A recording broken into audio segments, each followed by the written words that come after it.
मो धीरेन सेनापति प्रवक्ता ओडिशा प्रदेश मु एक्चुअली आसी स्टेट तरफ माननीय मोदी जी जो पब्लिक मीटिंग हम ताकू कोऑर्डिनेट करने आसंता 29 तारीख बारुआ पड़िया ठारे अपराह्न माननीय प्रधानमंत्री शेष निर्वाचन प्रचार केन्द्रापड़ा ठारे हम ए पड़िया लक्षाधिक लोकर समागम हम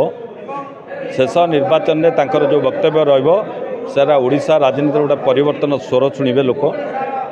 प्रधानमंत्री 10 तारीख दिन जून 10 रे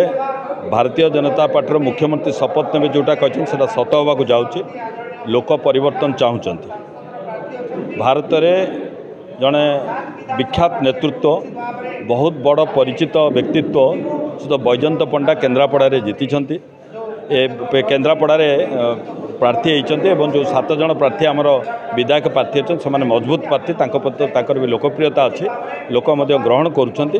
प्रति समर्थन बढ़ुची तेणु आम 7टा जाक एमएलए एवं एमपी सीट निश्चय जितबू आशा रखुचु जे लोक मैंने आमको सहयोग करेंगे लक्षाधिक लोकर समागम से बारुआ पड़िया ठारे आम सबु प्रकार सुविधा सेठी करूँ लोक केमती आसबे लोक आराम से प्रधानमंत्री भाषा शुणवे वक्तव्य शुणवे ग्यारंटी विषय शुणवे तेणु आशा रखुचु समस्त प्रेस जनसाधारण एथर आमको सहयोग करेंगे भारतीय जनता पार्टी समस्त कर्मकर्ता कार्य लगी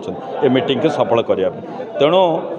400 अपराह्न आसबे अपराह्न 29 तारीख अपराह्न आसबे तेणु मोदी जी जो आह्वान देते दिल्ली में 400 पार ओडिशा रे बीजेपी सरकार यह सत होगा।